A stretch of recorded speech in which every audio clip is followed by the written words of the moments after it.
Um, Okay, your network connection is very weak. Please repair it.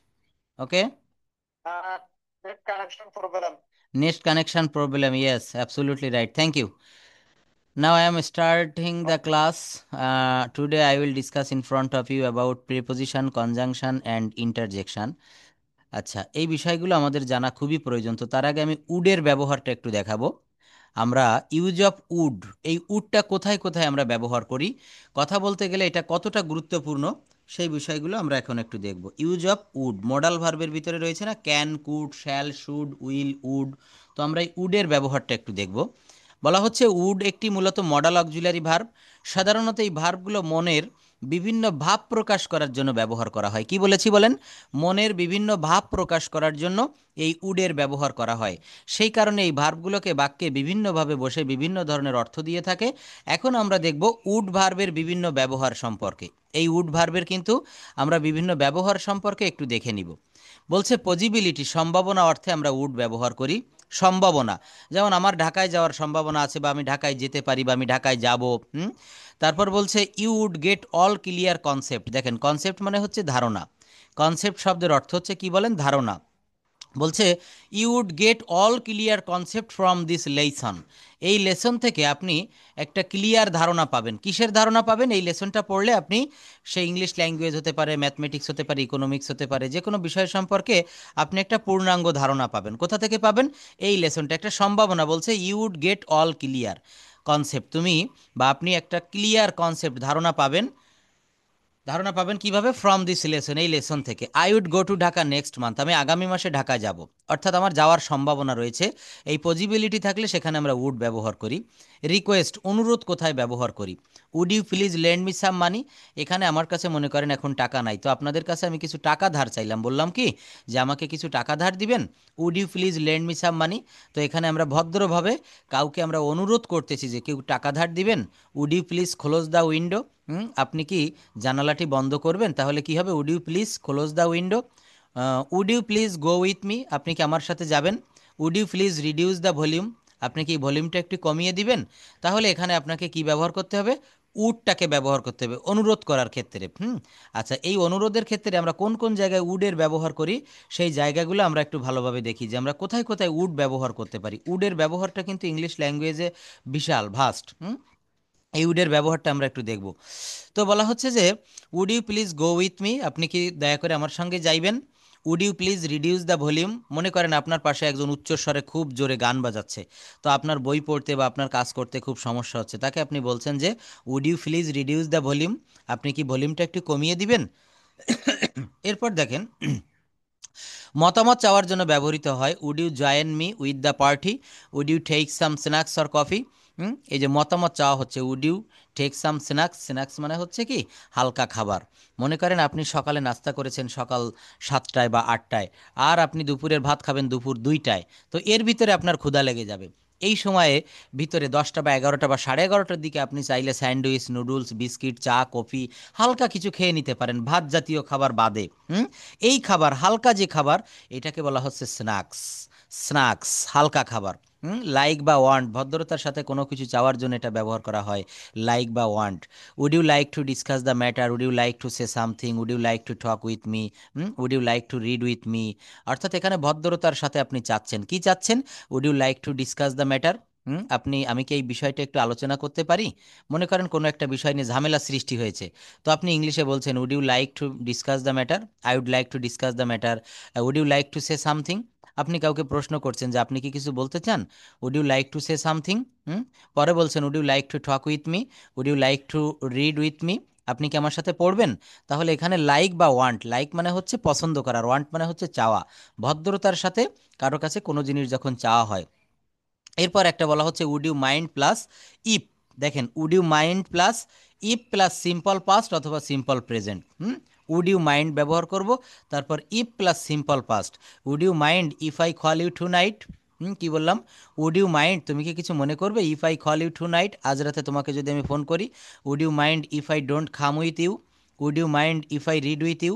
তাহলে এখানে কি হচ্ছে, এখানে আমরা ভদ্রতার খাতিরে যখন কারো কাছে আমরা এইভাবে প্রশ্ন করব, উড ইউ মাইন্ড, আপনি কি কিছু মনে করবেন যদি আজকে আপনাকে আমি রাত্রে ফোন করি, আপনি কি কিছু মনে করবেন যদি আপনার কলমটি আমি ধার নেই? তাহলে এখানে আমরা উড ব্যবহার করব। Would you mind if I call you, would you mind if I don't come with you, would you mind if I read with you. এখানে হচ্ছে would you mind plus if plus simple past, would you mind plus if plus simple past অথবা simple present. মানে simple past আর simple প্রেজেন্টের অর্থটা কি মনে আছে? প্রেজেন্ট ইনডেফিনিট টেন্সকে বলা হয়ে থাকে সিম্পল প্রেজেন্ট টেন্স, আবার পাস্ট ইনডেফিনিট টেন্সকে অপর নামে বলা হয়ে থাকে পাস্ট সিম্পল টেন্স। জিনিস কিন্তু একই, বুঝতে পারছেন মিমাপা? এখানে একই বিষয়, এই যে বলছি যে সিম্পল পাস্ট, এই সিম্পল পাস্ট মানেই কিন্তু পাস্ট ইনডেফিনিট টেন্স। পাস্ট ইনডেফিনিটকে বলা হচ্ছে সিম্পল পাস্ট, এটা মনে রাখবেন। এরপর বলা হচ্ছে দেখেন, would you mind plus V4 plus object, would you mind playing cricket with us, would you mind sitting with them, would you mind, hmm hmm, কোনটা কোনটা বলেন? হ্যাঁ, এই ভি ফোরটা কি, এটা খুবই সহজ। যে কোনো ভার্ব ফর্মের পরে, যে কোনো ভার্ব ফর্মের সঙ্গে আপনি যদি আইএনজি যোগ করে দেন ওইটা V4 হয়ে যায়। এটা কিন্তু আমি আপনাদের একটা শিট দিব, সেটা হচ্ছে সেই শিটে প্রত্যেকটা ভার্বের 5টা করে ফর্ম রয়েছে। দেখেন আমরা এখানে জাস্ট আমি একটু আপনাদের লিখে দেখাই। যেমন এই জায়গাটাতে আমি লিখি, এখানে একটা শব্দ লিখলাম E A T, ইট।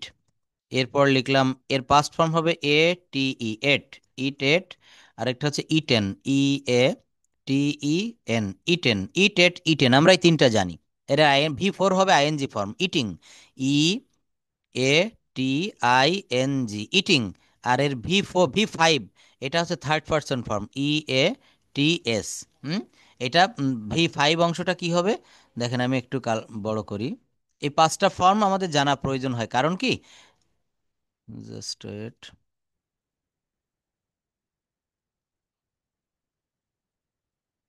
এই 5টা ফর্ম আমরা কেন জানবো? দেখেন, ইট মানে হচ্ছে খাওয়া, আর এট মানে হচ্ছে খেয়েছিল বা খেয়েছিলাম, সে ভাত খেয়েছিল, আমি ভাত খেয়েছিলাম, তারা ভাত খেয়েছিল। ইটেন হচ্ছে V3, খাইয়াছি বা খেয়েছি। আর ইটিং হচ্ছে আইএনজি ফর্ম, খাচ্ছি। হ্যাঁ, মিম আপা ভাত খাচ্ছে, মিম ইজ ইটিং রাইস, আমির ভাইয়া ইজ ডুইং দ্য ওয়ার্ক। তাহলে এখানে এটা হচ্ছে ING form, eat ate eaten, আর আইএনজি হচ্ছে কন্টিনিউয়াস টেন্সে ব্যবহার করা হয়। এটা ভয়েস চেঞ্জ করতে গেলে যখন আপনি কন্টিনিউয়াস টেন্সের ভয়েস চেঞ্জ করবেন বা যখন চলমান কোনো অংশ থাকবে তখন এই ইটিংটাকে ব্যবহার করতে হয়। আর এই যে শেষের যে অংশটা ইটস, এটা কখন ব্যবহার করবেন? এই ইটসটা ব্যবহার করতে হবে যখন থার্ড পারসন ফর্ম হবে। কেমন? এটা থার্ড পারসন ফর্ম যখন হবে তখন কিন্তু আমাদেরকে এইটা ব্যবহার করতে হবে। কি ব্যবহার করব? যেমন আমি যদি বলি থার্ড পারসন ফর্ম কোথায় কাজে লাগে, সে ভাত খায়, করিম ভাত খায়, করিম ইটস রাইস। তখন এই যে 4টা ফর্ম এর কোনোটাই আপনার কাজে আসবে না। কি বলতে হবে? করিম ভাত খায়, করিম ইটস রাইস। করিম ভাত খায়, কি হবে তাহলে? করিম ইটস রাইস। তো এই 5টা ফর্মই কিন্তু আমাদের জানা প্রয়োজন। তবে এই দেখেন, এই ভার্ব ফর্মগুলো খুবই সহজ, এই তিনটা কিন্তু আমরা জানি যে ইট এট ইটেন, এই তিনটা ফর্ম জানি। V4টা হয় খুব সহজ, কারণ মূল ফর্মের পরে যখন আপনি আইএনজি যুক্ত করে দিবেন তখন সেটা V4 হয়ে গেল, ভার্ব ফর্ম 4। আর যখন মূল ফর্মের পরে আপনি এস বা ইয়েস যোগ করবেন তখন সেটা থার্ড পারসন ফর্ম হয়ে যায়। তখন সেটা কোন ফর্ম হয়? Third person form. যেমন সে ভাত খায়, হি ইটস রাইস। আমি ভাত খাই, আই ইট রাইস। তখন আপনি ইটস দিতে পারবেন না। যদি বলা হয় মিম ভাত খায়, মিম ইটস রাইস। মিম ফুটবল খেলে, কোন কালে খেলে? এটা বর্তমান কালে। আর মিম হচ্ছে এখানে থার্ড পারসন সিঙ্গুলার নাম্বার একজন, এজন্য এখানে ভার্বের পরে এস বাই এস হবে। কি হবে? Mim eats rice, Mim plays football, Mim goes to school, Mim স্কুলে যায়। দেখেছেন? তাহলে এই বাক্যগুলো আপনাকে কি করতে হবে? এই বাক্যগুলো আপনাকে ব্যবহার করতে গেলে প্রথমে এই ভার্ব ফর্মগুলো খুব ভালোভাবে জানতে হবে। যত বেশি আপনি ভার্ব ফর্মটা জানবেন তত বেশি এই জায়গাটা ক্লিয়ার হবে। Tina said that she would come late today. Rahim said that he would go to Dhaka next month. আচ্ছা, এরপর আরও কিছু ব্যবহার দেখি। বলা হচ্ছে যে প্রেজেন্ট রিপিটেশন অফ পাস্ট, অতীতকালের কোনো অভ্যাসগত ঘটনা বোঝাতে আমরা সাধারণত ইউজ টু ব্যবহার করি। একটা নিয়ম আপনাদেরকে শিখিয়েছিলাম যে অতীতকালের কোনো নিয়মিত অভ্যাস বোঝালে ইউজ টু বসে, ইউএসইডি, এই জায়গাটা দেখেন ইউজড টু। যেমন সে বলা হচ্ছে আমি নিয়মিত একটি ডিম খেতাম, আমি প্রতিদিন ফুটবল খেলতাম। অতীতকালের নিয়মিত অভ্যাস ছিল, এখন আর কিন্তু নাই। এমন বোঝালে সেই বাক্যগুলো আপনাকে ট্রান্সলেট করতে হবে কিভাবে? ইউজ টু ব্যবহার করে, ইউএসইডি, ইউজড টু ব্যবহার করে এই বাক্যগুলো আপনাকে ট্রান্সলেট করতে হবে। অতীতকালের কোনো অভ্যাসগত ঘটনা বোঝাতে এটা বসে ইউজ টু। কিন্তু এটা কেবলমাত্র প্রথম বাক্যেতে ব্যবহার করা হয়, বাদ বাকি সব জায়গায় আপনি উড ব্যবহার করবেন। যেমন এই বাক্য দুইটা একটু আমি দেখাই, মাত্র এই দুইটা বাক্য দেখেন। বলছে we use to play everyday, আমরা প্রতিদিন খেলতাম। Then I would go to my friends home, তারপর আমি আমার বন্ধুর বাড়ি যেতাম। একটা ছেলে বলছে যে আমি যখন ছোটবেলায় মাঠে খেলতে যেতাম, তো সন্ধ্যা হয়ে গেলে খেলা শেষ করে আমি বাড়ি না এসে আমার বন্ধুর বাড়ি যেতাম। আই উড ওয়াচ টিভি, আমি সেখানে টিভি দেখতাম। অ্যান্ড আফটার দ্যাট, তারপর I would come back to home, I would come back home, হোমের আগে টু হয় না, আমি বাড়ি ফিরে আসতাম। দেখেন শুধু প্রথম বাক্যে ইউজ টু ব্যবহার করেছি, পরের বাক্যগুলোতে কিন্তু আমি উড ব্যবহার করেছি। কি ব্যবহার করেছি? উড। তো এইভাবে কিন্তু আমাদেরকে এই বাক্যগুলো প্র্যাকটিস করতে হবে একটার পর একটা নিয়ম করে। যেমন if I went he would come, conditional sentence, এই নাম্বার 8টা একটু আমরা দেখব। এটা খুবই ইম্পর্ট্যান্ট। কি বলছে বাক্যগুলো? বলছে কন্ডিশনাল সেন্টেন্স, দেখেন if I went, he would come. If I were a bird I would fly in the sky. If I were you I would practise spoken English everyday. দেখেছেন কি বলছে? যে ইফ আই ওয়ার ইউ, আমি যদি তুমি হতাম, অর্থাৎ আমি যদি তোমার জায়গায় থাকতাম, I would practise spoken English, আমি স্পোকেন ইংলিশ প্র্যাকটিস করতাম। If I were a bird I would fly in the sky, আমি যদি পাখি হতাম আমি আকাশে উড়তাম। পাখি হলে আমি কি করতাম? পাখি হলে আমি আকাশে উড়তাম। দেখেছেন? তাহলে এই বাক্যগুলো কিন্তু আমাদেরকে প্র্যাকটিস করতে হবে। আমি সরাসরি আপনাদেরকে একটু প্র্যাকটিসের জায়গাটাতে নিয়ে যেতে চাই, কারণ practice makes a man perfect. যে যত বেশি প্র্যাকটিস করবে তার কিন্তু তত বেশি কথা বলাটা সহজ হবে। দেখেন এখানে আমি আপনাদের দৈনন্দিন জীবনে আমরা যে শব্দগুলো ব্যবহার করি, কয়েকটা শব্দ একটু দেখাই। যেমন এটা হয়তো এক একদিন দেখিয়েছিলাম। আমরা যদি বলি শহরে শহরে উৎসবের আমেজ বিরাজ করছে, মনে করেন এখন সামনে ঈদ বা যে কোনো একটা ফেস্টিভ্যাল, তো শহরে শহরে এটার ইংলিশ কি হবে? Town to town. Hmm town to town, গ্রামে গ্রামে, ভিলেজ টু ভিলেজ। দেখেছেন এগুলোকে বলা হচ্ছে দ্বিরুক্ত শব্দ। গ্রামে বাংলাতে যেমন রয়েছে যে ঝমঝম করে বৃষ্টি হচ্ছে, তারপর আমরা এগুলো বলে থাকি, দেখবেন খেয়াল করবেন। তারপর বলা হয় যে তুমি আমাকে বারবার বিরক্ত করো না তো। হুম তারপর এই যে বারবার কথাটা, তারপর বলা হচ্ছে যে ঘন ঘন আমাকে এত মোবাইল করো কেন, এত ফোন করো কেন। এই যে বারবার, ঘন ঘন, এগুলো দেখবেন দ্বিরুক্ত শব্দ, ধনাত্মক শব্দ বলা হয়। তো এখানেও ইংলিশে রয়েছে, বলা হচ্ছে শহরে শহরে, নগরে নগরে, গ্রামে গ্রামে, গ্রামে ভিলেজ টু ভিলেজ। গ্রামে গ্রামে কি হবে? Village to village. তারপর একটা রয়েছে এলাকায় এলাকায়, এরিয়া টু এরিয়া, এক এক করে, অন বাই অন, দুটি দুটি করে, টু বাই টু, একে একে, অন বাই ওয়ান। একে একে কি হবে? অন বাই, নিজে নিজে, বাই ইটসেলফ, একটার পর একটি, অন আফটার অ্যানাদার। মিছামিছি, ফর নাথিং, আমরা বলি না যে মিছামিছি তুমি কেন ঝগড়া করছো? For nothing are you quarreling, for nothing are you quarreling, কেন তুমি মিছামিছি ঝগড়া করছো? তাহলে এই মিছামিছি ইংরেজিটা কি? ফর নাথিং হবে। মিছামিছি ইংলিশটা কি হবে? For nothing. এগুলো আমাদেরকে জানতে হবে, এগুলো না জানলে কথাটা বলা যাবে না। পাশাপাশি, সাইড বাই সাইড, পিছে পিছে, ব্যাক টু ব্যাক, সামনাসামনি, ফ্রন্ট টু ফ্রন্ট। তারপর রয়েছে ফেস টু ফেস, সামনাসামনি। তোমরা তোমরা, ইউ টুগেদার, বলা হয় না তোমরা নিজেরাই তো ঝগড়া করেছো। তারা তারা, দে টুগেদার, জনে জনে, পার্সন টু পার্সন, জনে জনে মানে প্রত্যেক জনে, মাথা প্রতি। আমরা বলি না যে এই খাবারগুলো প্রত্যেকের ভিতরে ভাগ করে দাও বা মাথা প্রতি ভাগ করে দাও, তাহলে এগুলো কিন্তু এই পার্সন টু পার্সন হবে। দেখেন অনেক জিনিস কথা বলতে গেলে এগুলো আমাদের প্রয়োজন হয়, কিন্তু আমরা এগুলো সঠিকভাবে হয়তো অনেক সময় খেয়াল করি না, যার কারণে আমাদের কথা বলতে গেলে অনেক সমস্যা হয়। কমন মিস্টেক্স, দেখেন আমাদের কি কি ভুল হয়, কমন মিস্টেক্সগুলো একটু দেখি।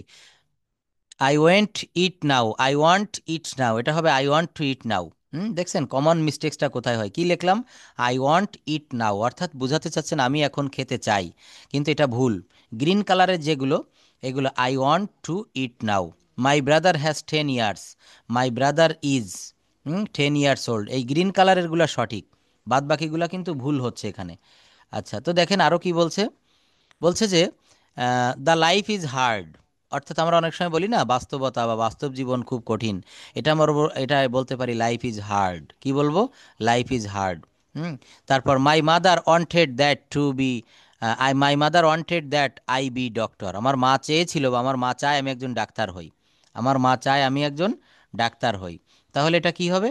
এটা এভাবে করতে হবে, মাই mother wanted me two be a doctor, she is successful, এটা বলি শি ইজ সাকসেস, দেখেন এই যে রেড কালারে শি ইজ সাকসেস, এটা বলতে হবে শি ইজ সাকসেসফুল, অর্থাৎ সে সফল, শি ইজ সাকসেসফুল এটা বলবো, she is successful. You can not buy all what you like, এখানে অনেকগুলো দিয়েছি, বিভিন্ন রকমের কমন মিস্টেক্স এখানে দেওয়া, the movie is bored, the movie is boring.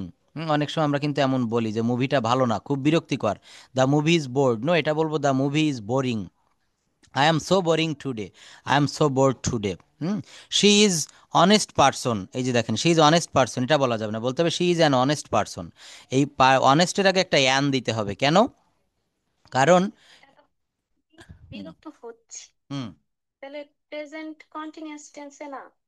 I am so boring today, না এখানে বিরক্ত হচ্ছি না মিমাপা, এখানে অর্থটা এমন হবে I am so boring today, এটার অর্থ বোঝাতে চাচ্ছেন যে আমি আজ খুব বিরক্ত। এখানে অ্যাম রয়েছে, অর্থই যে আপনি কন্টিনিউয়াস ধরবেন তা তো না। যদি বলা হয় আমি একজন ছাত্র, আই অ্যাম এ স্টুডেন্ট, এখানে অ্যাম রয়েছে, তার অর্থ কি এইটা বলবেন যে এটা কন্টিনিউয়াস টেন্স হবে? এখানে অ্যামটা তো মেইন ভার্ব, কিন্তু কোথায় কন্টিনিউয়াস টেন্স হয়? বললাম যে আমি ভাত খাইতেছি, আই অ্যাম ইটিং রাইস, আমি স্কুলে যাইতেছি, I am going to school, কিন্তু এখানে অ্যামটা তো main verb, I am so boring today, আমি আজ খুব বিরক্ত বা ক্লান্ত। তো এখানে এই I am so boring today না বলে এটা বলবেন I am so bored today, boring বলা যায় না, সো বোর্ড, অর্থাৎ এটা প্যাসিভ মুডে হয়েছে, আই অ্যাম সো বোর্ড, আমি খুব বিরক্ত আজ, আমি আজ খুব বিরক্ত, বা আমি খুব ক্লান্ত, এরকম একটা বোঝাচ্ছে আই অ্যাম। এখানে অ্যামটা কন্টিনিউয়াসের চিহ্ন না, অ্যামটা হচ্ছে এখানে মেইন ভার্ব হিসাবে বসেছে। বুঝতে পেরেছেন? আরও একটা বিষয় মনে রাখবেন, কোনো বাক্যে যদি একটি মাত্র ভার্ব থাকে, কোনো বাক্যে একটি মাত্র ভার্ব যদি থাকে, সে বাক্যটা কিন্তু ওই একটি ভার্বই কিন্তু মেইন ভার্ব হয়। কি বললাম? মনে করেন কোনো একটা বাক্যে আপনি দেখতে পাচ্ছেন একটাই ভার্ব রয়েছে, তো ধরে নেবেন ওই ভার্বটাই হচ্ছে মেইন ভার্ব। স্যার আমি একটা ইয়ে আছে যে আমি মনে করেন একটা প্রশ্ন করলাম হুম যে আমি আপনাকে টাকা দেরিতে দিয়েছি, হুম তাহলে এখানে দিয়েছি এটা তো আমার ভার, তাই না? অবশ্যই এটা ভার্ব, ধন্যবাদ, হ্যাঁ বলুন।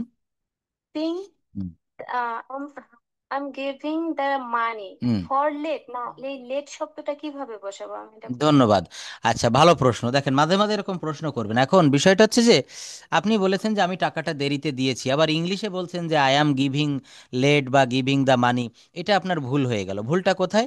এখানে আপনার প্রশ্নটা বা আপনি কথাটা বলেছেন কি যে স্যার আমি টাকাটা এই মাসে দেরিতে দিয়েছি, এখন আপনি তো এখানে টেন্স নির্বাচন করতে পারেননি, টেন্সটা কি? দিয়েছি, না প্রেজেন্ট কন্টিনিউয়াস কেন? দিয়েছি, খেয়েছি, গিয়েছি, দেখেছি, মেরেছি, এগুলো তো প্রেজেন্ট পারফেক্ট। আমি স্কুলে গিয়েছি, আমি ভাত খেয়েছি, এগুলো কখন কন্টিনিউয়াস হলো? কিভাবে হলো? কন্টিনিউয়াস হয় কখন? চলমান, যেমন আমি ভাত খাচ্ছি, সেই স্কুলে যাচ্ছে, মিম লুডো খেলছে, মিম তাস খেলছে, মিম খেলা করছে, মিম রান্না করছে, এগুলো কন্টিনিউয়াস। কিন্তু পারফেক্ট কি হয়? মিম রান্না করিয়াছে বা করেছে, মিম ফুটবল খেলেছে, মিম একটা মুভি দেখেছে। টেন্সটা এখনও ক্লিয়ার হয়নি, কিন্তু টেন্সটা আমাদেরকে একেবারে খুব পানির মতো সহজ করে নিতে হবে। বুঝতে পেরেছেন তো? আমি টাকাটা দেরিতে দিয়েছি, এটা হবে I have given. I have কেন হলো? প্রেজেন্ট পারফেক্ট টেন্সের গঠন প্রণালীটা হচ্ছে subject plus have plus have has plus ভার্বের V verb three plus plus object, subject. এইটুক তো আপনার মনে আছে, ধন্যবাদ। তাহলে এইবার করেন আমি টাকাটা দেরিতে দিয়েছি, আই হ্যাভ গিভেন, গিভ মানে দেওয়া, তাহলে give, gave, given, I have given the money late, এখানে লেটের আগে ইন বা টু বা ফর কিছু দেওয়া লাগবে না, I have given the money late. এবার যদি আপনি এখানে বড় করতে পারেন যে স্যার আমি আপনাকে টাকাটা দেরিতে দিয়েছি, তাহলে I have given the money to you late, I have given the money you late, আমি তোমাকে টাকাটা দেরিতে দিয়েছি। Hmm I have given the money you late. তারপর বলা যায় যে কিন্তু ভার্ব প্রায় দুইটা, কারণ এই লেট এখানে অবশ্যই লেট এখানে না, লেট ভার্ব না, লেট মানে হ্যাঁ এখানে লেট মানে দেরিতে, এটা কোনো ভার্ব হলো না, এটা হচ্ছে অ্যাডভার্ব, দেরিতে। এখানে দুইটা ভার্ব রয়েছে, দেখেন এই জন্য তো বলি এই অ্যানালাইসিস করে করে বিশ্লেষণ করে করে পড়তে হবে, শিখতে হবে। অনেকে দেখবেন ইউটিউবে বিভিন্ন জায়গায় পড়ায়, কিন্তু আপনি সেখানে ক্লাস করে দেখবেন বা সেই সব স্যারদের ক্লাস একটু দেখবেন, আপনি মনে করেন তারা যে ভিডিওগুলো দেখাচ্ছে আপনার সামনে, সেগুলো তো ওয়ান ওয়ে, সে যা বলছে আপনি শুনে চলে যাচ্ছেন। ইউটিউবে ফেসবুক চালানোর সময় দেখবেন এইগুলো সামনে আসে, আমরা কি মজা পাই। কিন্তু তাদের ক্লাসে আপনি ভর্তি হবেন, ভর্তি হয়ে দেখবেন তারা শুধু আপনাকে এইভাবে বলে চলে যাবে, আপনার সবসময় মিউট থাকবে। এভাবে প্রশ্ন না করলে, অ্যানালাইসিস করে ভেঙে না বোঝালে কখনো এই গ্রামারটা গভীরভাবে ডিপলি শেখা যায় না, ডিপলি শেখা যায় না। এখানে কি বললাম? I have given, the money late, আমি দেরিতে টাকাটা দিয়েছি। এখানে লেট ভার্ব না, লেট হচ্ছে অ্যাডভার্ব, দেরিতে। হুম। কিন্তু ভার্ব কি, এখানে দুইটা ভার্ব, এই যে have, I have given, have একটি ভার্ব, গিভেন একটা ভার্ব, কিন্তু হ্যাভটা হচ্ছে এখানে অক্সিলারি ভার্ব, সাহায্য করেছে কাকে, ওই গিভেনকে, ওই গিভেনকে সাহায্য করার জন্য এসেছে হ্যাভ। হ্যাঁ, গিভ মানে হচ্ছে দেওয়া, গেভ মানে দিয়েছিল, আর গিভেন মানে দিয়াছি। আই হ্যাভ গিভেন, আমি দিয়াছি কি, আই হ্যাভ গিভেন মানি, আমি টাকা দিয়েছি কিভাবে, লেট, দেরিতে। আবার আপনি প্রশ্ন করতে পারেন, স্যার এখানে লেট অ্যাডভার্ব হলো কিভাবে, এটাও একটু বুঝাই দেন। তো এইটা কেমনে হবে, লেটটা অ্যাডভার্ব হলো এইভাবে যে অ্যাডভার্বটা হচ্ছে ভার্বকে মডিফাই করে, ভার্বকে একটু টাচ করে কথা বলে। ভার্বটা, ভার্ব মানে ক্রিয়া, তো ওই ক্রিয়া কাজটা কিভাবে সম্পন্ন হচ্ছে এইটা কিন্তু তুলে ধরছে, বর্ণনা করছে যে ব্যক্তি, তার নাম হচ্ছে অ্যাডভার্ব। যদি বলি মিম ধীরে হাঁটে, তো মিম কেমনভাবে হাঁটে, মিমের কোন জিনিসটাকে এখানে তুলে ধরেছি, মিমের হাঁটাটাকে আমি তুলে ধরেছি, যে মিম আপু, হ্যাঁ, সে কেমনভাবে হাঁটে, হাঁটা তো তো ভার্ব, তো এই ভার্বকে একটু বেশি বড় করে বা ছোট করে তুলে ধরেছি, যে মিম খুব ধীরে হাঁটে। এই যে ধীরে হাঁটে, এই ধীরেটা মিম অক্স স্লোলি, এই স্লোলিটা হচ্ছে অ্যাডভার্ব, কারণ এই ভার্বকে তুলে ধরেছে, ভার্বকে মেলে ধরেছে, কেমনভাবে, কেমন পর্যায়ে হাঁটে, ধীরে ধীরে হাঁটে।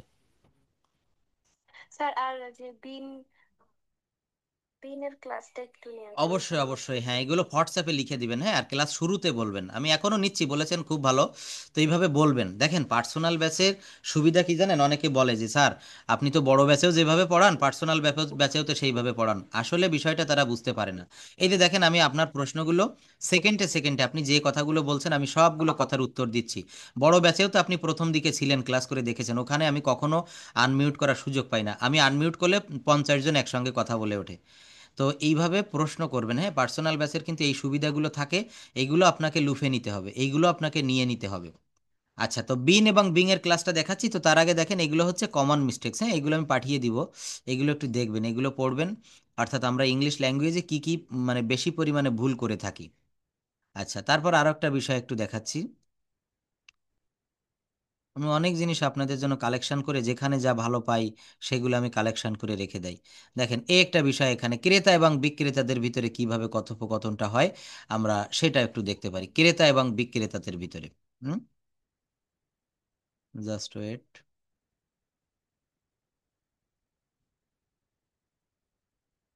আচ্ছা, ওকে।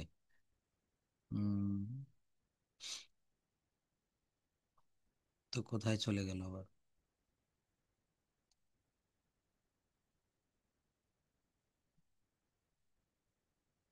আহ, সব এলোমেলো হয়ে গেল। আচ্ছা, যাই হোক, এটা আমি পরে দেখাচ্ছি। কমন মিস্টেক্স বা আমাদের কিছু ধারণা ছিল সেইগুলো। আচ্ছা, বিন এবং বিং এর ব্যবহারটা আমি সামনে নিয়ে এসেছি, দাঁড়ান এটা একটু দেখাই। ইউজ অফ বিন এবং being, B double N, being,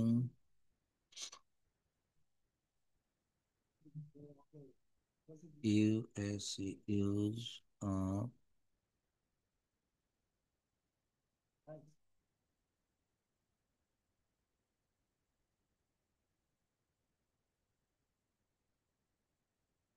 use of bin,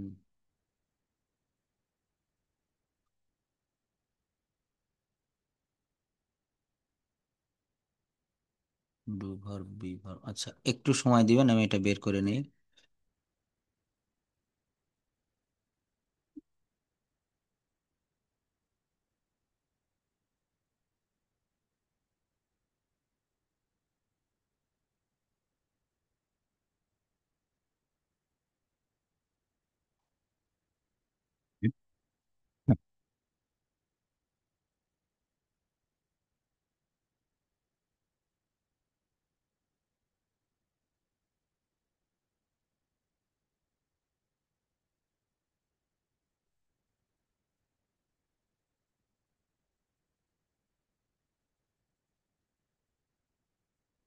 B ভার্বের ব্যবহারটার ভিতরে এই বি, আমি আজকে টোটাল এটা একটু দেখাই, বি ভার্বের ভিতরে বি ভার্বের ব্যবহারটা না জানলে কথা বলাও যায় না, সঠিকভাবে কিছু লেখাও যায় না, সেই বিষয়টা আমি একটু দেখাচ্ছি, just do verb.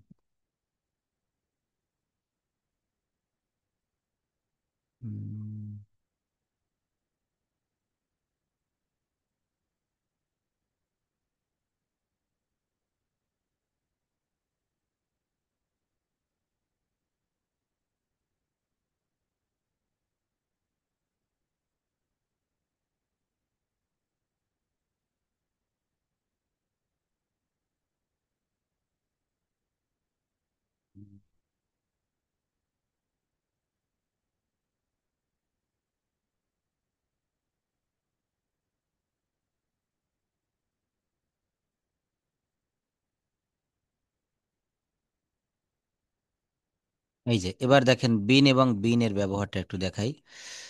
First continuous tense, এই যে এই জায়গায় বলছে এবার আমরা কথা বলবো বি ভার্বের আরেকটা ফর্ম বিন, এটার ব্যবহার দেখব, যেটা বি এর পাস্ট পার্টিসিপল ফর্ম। বি এর পাস্ট পার্টিসিপল ফর্ম মানে বুঝতে পেরেছেন, যেমন ইট ভার্বের, ইট মানে খাওয়া, এই ইট ভার্বের পাস্ট পার্টিসিপল ফর্ম, এই পাস্ট পার্টিসিপলের অর্থ হচ্ছে V three form, eat ate, eaten. হ্যাঁ ইটেন, হ্যাঁ ডু ভার্বের past participle do did done, ডানটা হচ্ছে তো এখানে বি ভার্বেরও পাস্ট পার্টিসিপল ফর্মটা হচ্ছে been, B double E N, be ভার্বের একটা ফর্ম হচ্ছে been, B double E N, be ভার্বের পাস্ট পার্টিসিপল ফর্ম বা ভি থ্রি ফর্ম, সেটাকে বলা হচ্ছে বিন, মনে রাখবেন বি ডাবল ইএন, খুব ভালোভাবে খেয়াল করবেন বিন। আরেকটা রয়েছে বিং, সেটার বানান কিন্তু আলাদা, B E I N G, হ্যাঁ বিং। তো আমরা এখন বিং নিয়ে কথা বলবো না, আমরা বিনটা শিখতেছি, বয়রসির দন্তান্ন বিন। এই বিন ভার্বটা কিভাবে ব্যবহার করা হয়, এই বিন ভার্বটা নিয়ে আমরা একটু কথা বলবো, যে বি ভার্বের ভি থ্রি ফর্মটা হচ্ছে বিন। তো বি ভার্বের ভিতরে 8টি বিষয় কাজ করে, অ্যাম, is, R, Aja, wire, B, bin, being. এই 8টি বিষয় কিন্তু বি ভার্বের ভিতরে থাকে। বি, তো বিন এবং বিং, এখন এটা নিয়ে আমরা একটু দেখব। তো বিনটা হচ্ছে বি ভার্বের ভি থ্রি। অন্য সকল ভার্বের পাস্ট পার্টিসিপল ফর্ম যেভাবে সেন্টেন্সের মেইন ভার্ব হিসেবে বিন হিসেবে বসে, এটাও ঠিক সেইভাবে বসে। যেমন প্রেজেন্ট পারফেক্ট টেন্সে যদি বলি আমি ভাত খেয়েছি, আই হ্যাভ ইটেন রাইস, ইট ভার্বের এখানে ভি থ্রি ব্যবহার করেছেন, আই হ্যাভ ইটেন। তারপর যদি বলা হয় ডু ভার্বের ভি থ্রি ব্যবহার করি, I have done the work, কি বলবো, I have done the work. তো এই যে ভি থ্রি ব্যবহার করেছি, বি ভার্বেরটাও ঠিক সেইভাবে হয়। আমি আগেই বলেছি বি এর মানে হচ্ছে হওয়া। তো দেখেন এই যে আরেকটু আমাদের মনে রাখতে হবে, এই কথাটা মনে রাখবো আমরা, ছোট্ট একটা কথা, কি বি এর মানে হচ্ছে হওয়া, বি মানে হওয়া, এটা আমরা জানি। আবার বি মানে থাকাও হয়। এই দেখেন বি মানে অনেকে জানে না, বি মানে থাকা। হুম কোনো কিছুর অবস্থান, হওয়া বা থাকা, বা কোনো কিছুর অবস্থান হলে এই বি ভার্বকে ব্যবহার করি, থাকা। যেমন এই বাক্যটা দেখেন, হি হ্যাজ বিন ইন আমেরিকা, এটা আপনি কাউকে জিজ্ঞাসা করবেন, দেখবেন সব মানে অনেকেই পারবে না এর বাংলা অর্থটা কি। হি হ্যাজ বিন ইন আমেরিকা, এর বাংলা অর্থটা হচ্ছে সে আমেরিকায় থেকেছে। এখানে বিন, আর এই বাক্যটা কোন টেন্স আমরা নিশ্চয়ই বুঝতে পারছি, হ্যাজ রয়েছে আবার বিন আছে, তার মানে এটা প্রেজেন্ট পারফেক্ট টেন্স। কিভাবে বুঝলেন, কারণ প্রেজেন্ট পারফেক্ট টেন্সের চিহ্ন হচ্ছে হ্যাজ বা হ্যাভ, এবং তারপরেই ভার্বের ভি থ্রি। তো এখানে ঠিক সেই শর্ত কাভার করেছে যে হ্যাজ বা হ্যাভ আছে এবং ভার্বের ভি থ্রি আছে। তাহলে কি হবে, he has been in America, সে আমেরিকায় থেকেছে। এখানে বিন মানে বি মানে থাকা, আর বি ভার্বের ভি থ্রি হয়েছে been, he has been in America. দেখছেন, এটা অনেকেই কিন্তু জানে না যে এখানে এই সেন্টেন্সের অর্থ কি এবং এটা কিভাবে হলো। মূল কথা এটা হচ্ছে প্রেজেন্ট পারফেক্ট টেন্সের একটা বাক্য, এবং এর বাংলা অর্থ হচ্ছে সে আমেরিকায় থেকেছে। দেখবেন আমরা অনেক সময় একটা বাক্য পড়েছিলাম যে তুমি কি কখনো কক্সবাজার গিয়েছো, তুমি কি কখনো কুয়াকাটায় গিয়েছো। তো এই যে গিয়েছো বা থেকেছো, আমরা তো গিয়ে সাথে সাথে চলে আসি না, তাই না, আমরা সেখানে একটু সময় ওয়েট করি, একটু থাকি, ঘুরে ফিরে দেখি সমুদ্র সৈকতটা।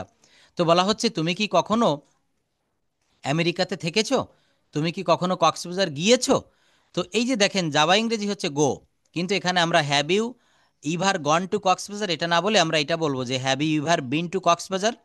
মানে এখানে যেহেতু প্রশ্ন করতেছি এই জন্য হ্যাজ বা হ্যাভটা প্রথমে চলে আসবে। Have you ever been to Cox's Bazar, ever শব্দের অর্থ হচ্ছে কখনো, ইভার, নেভার মানে কখনো না, আর ইভার মানে হচ্ছে কখনো।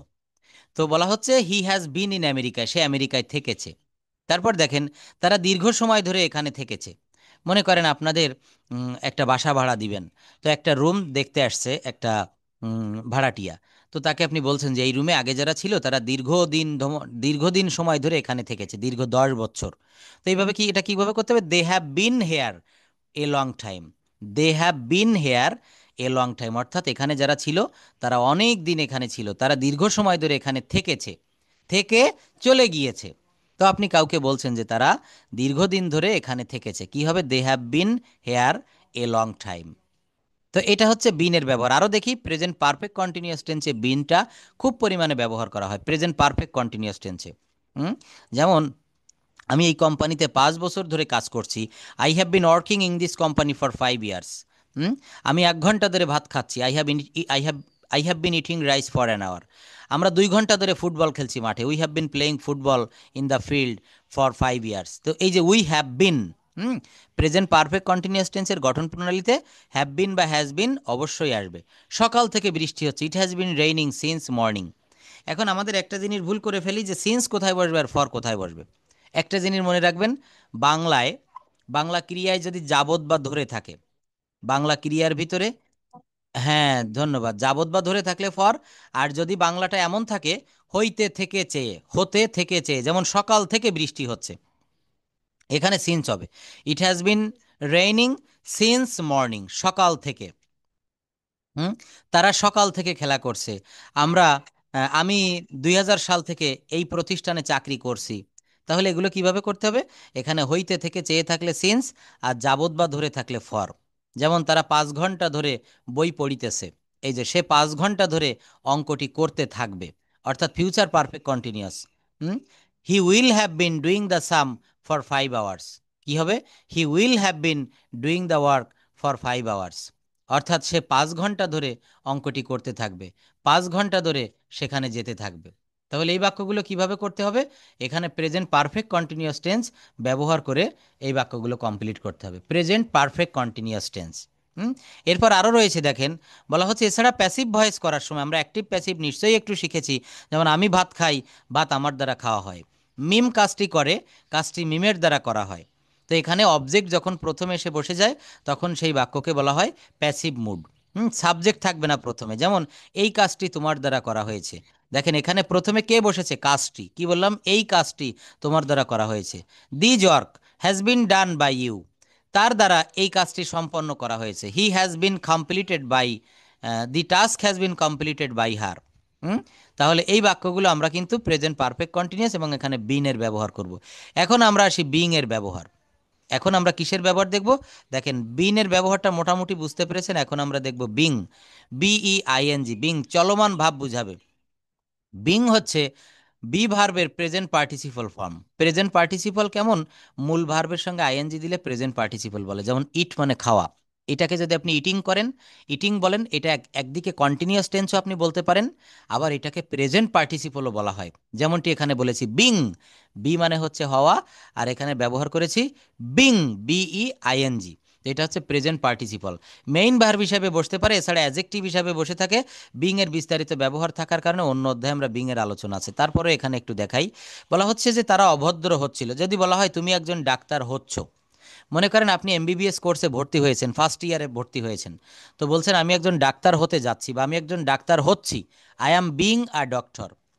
সে একজন শিক্ষক হচ্ছে, মনে করেন এই যে যারা পুলিশে বা আর্মিতে চাকরি পায় ওদের 6 মাস 1 বছরের ট্রেনিং করতে হয়, তো বলছেন যে সে একজন আর্মির অফিসার হচ্ছে, he is being a army officer. He is being a army officer, সে একজন আর্মির অফিসার হচ্ছে। এটা মেইন ভার্ব হিসেবে এখানে বসেছে। আচ্ছা, তারপর দেখেন বলা হচ্ছে যে প্রতিদিন অনেক লোক করোনা ভাইরাসে আক্রান্ত হচ্ছে। Many people are being affected by the corona virus everyday. Many people are being affected by the corona virus everyday. প্রতিদিন অনেক লোক করোনা ভাইরাসে আক্রান্ত হচ্ছে। তো এখানে দেখেন কিছু এক্সারসাইজ দিয়েছি, এই এক্সারসাইজগুলো আপনি করবেন, তাহলে এখানে বি হবে না বিং হবে না কি হবে, এগুলো খুব ভালোভাবে জানতে এবং বুঝতে পারবেন। আজকে আমি আরেকটা বিষয় একটু দেখাতে চাচ্ছিলাম, সেটা উডের ব্যবহার দেখিয়েছি। আরেকটা বিষয় চাচ্ছিলাম, সেটা হচ্ছে প্রেপোজিশন, কনজাংশন, ইন্টারজেকশন। তো প্রেপোজিশন আমরা মোটামুটি জানি, কিন্তু কনজাংশনের ব্যবহারটা আমরা তেমন ভালো জানি না। কনজাংশনের ভিতরে আবার প্রকারভেদ রয়েছে। তো কনজাংশন কি, কনজাংশন কাকে বলে, কত প্রকার, কি কি? কনজাংশনের বাংলা অর্থ হচ্ছে সংযোজক অব্যয়। সংযোজক অব্যয়, এগুলো দ্বারা কিন্তু সংযোগ করা বোঝায়। কনজাংশন কাকে বলে, কত প্রকার ও কি কি? দেখেন, কনজাংশন একটি পার্টস অফ স্পিচ যা সেন্টেন্সের বিভিন্ন ওয়ার্ডস, ফ্রেজ বা ক্লজকে যুক্ত করতে এটি ব্যবহার করা হয়। Conjunction is a part of speech used to join words, phrase or clause in a certain sentence. Conjunction গুলো কেমন? and মানে এবং, or মানে অথবা, but মানে কিন্তু, unless মানে যদি না, together মানে একত্রে। যেমন একটা বাক্য লিখেছি দেখেন, listening to music অর্থাৎ গান শোনা, and singing songs এবং গান গাওয়া আর মাই হবিজ আমার শখ। Listening to music and singing songs are my hobbies, অর্থাৎ গান শোনা এবং গান গাওয়া আমার শখ। তো এই দুইটা বাক্য এখানে, listening to music, singing songs are my hobbies, এই দুইটা বাক্যকে সংযুক্ত করেছে অ্যান্ড দ্বারা। কি দ্বারা সংযুক্ত করেছে? অ্যান্ড। অ্যান্ড মানে হচ্ছে এবং। এই অ্যান্ডটাকে বলা হচ্ছে এখানে কনজাংশন। কনজাংশন মানে কি জানেন? কোনো নদী বা কোনো দেখবেন খাল বা যে কোনো জায়গায় ব্রিজ বা কালভার্ট বা সেতু নির্মাণ করা হয়। পদ্মা সেতু পদ্মা নদীর উপর নির্মাণ করে বাংলাদেশ কিন্তু আগে বিচ্ছিন্ন ছিল। পদ্মা নদী এবং যমুনা নদীর কারণে বাংলাদেশের যোগাযোগ ব্যবস্থা বেশি একটা ভালো ছিল না। তো এই যমুনা সেতুর উপরে ব্রিজ তৈরি হয়েছে, আর পদ্মা নদীর উপরেও যমুনা নদীর উপরে যমুনা সেতু আর পদ্মা নদীর উপরে পদ্মা সেতু। এটা হয়ে কিন্তু বাংলাদেশের উত্তরবঙ্গ এবং দক্ষিণবঙ্গকে কিন্তু সংযুক্ত করে দিয়েছে, তাই না? এখানে কনজাংশন দুটো বাক্যকে সংযুক্ত করেছে। কি? Listening music and singing song are my hobbies. এই অ্যান্ডটা হচ্ছে কনজাংশন, অ্যান্ড হচ্ছে এখানে কনজাংশন। তো এই কনজাংশনটার ব্যবহার আমাদেরকে খুব ভালোভাবে বুঝতে হবে। কি বুঝতে পারছেন আমার কথা? মিম আপু কথা বলবেন। Hello, can you hear me? Yes sir. Okay, তাহলে কনজাংশনটা মূলত কেমন হয়? কনজাংশনটা হচ্ছে সংযোজক অব্যয়। একটা বাক্যকে অন্য একটা বাক্যের সঙ্গে জোড়া লাগিয়ে দিবে, এটাকে বলা হচ্ছে কনজাংশন। তিনটা জিনিস পাশাপাশি সময় বুঝতে হবে: প্রেপোজিশন, কনজাংশন আর ইন্টারজেকশন। প্রেপোজিশন, কনজাংশন আর ইন্টারজেকশন, এই বিষয়গুলো কিন্তু খুব ভালোভাবে আমাদেরকে বুঝতে হবে। কনজাংশন হচ্ছে সংযোজক অব্যয়, আর প্রেপোজিশন হচ্ছে পদান্বয়ী অব্যয়। পদান্বয়ী অব্যয় অর্থাৎ একটা ওয়ার্ডের সঙ্গে আরেকটা ওয়ার্ডের সম্পর্ক স্থাপন করে দিবে, এটাকে বলা হচ্ছে প্রেপোজিশন। আর কনজাংশন বলা হচ্ছে কাকে? দুইটা ক্লজ বাক্য অংশকে সংযুক্ত করে দিবে, এটা হচ্ছে কনজাংশন। তো দেখেন, এই কনজাংশনটা আমি আগামী ক্লাসে ডিটেইলস আলোচনা করব। আগামী দিনও হয়তো, আমি যেহেতু এক দুই দিন একটু ছুটি নিয়েছিলাম, আগামী দিন আমি মনে হয় পড়াবো। পড়ানোর আগে আমি নোটিশ দিয়ে দিব, ঠিক আছে? আজকে আমি একটু একটু বাইরে যেতে হচ্ছে, আজকে আর পড়াতে পারছি না। তো আগামীকাল ক্লাসে একটু যদি ক্লাস নেই থাকার চেষ্টা করবেন, এবং কনজাংশনের শীটটা আমি দিয়ে দিচ্ছি, এইগুলো আপনারা একটু বাসায়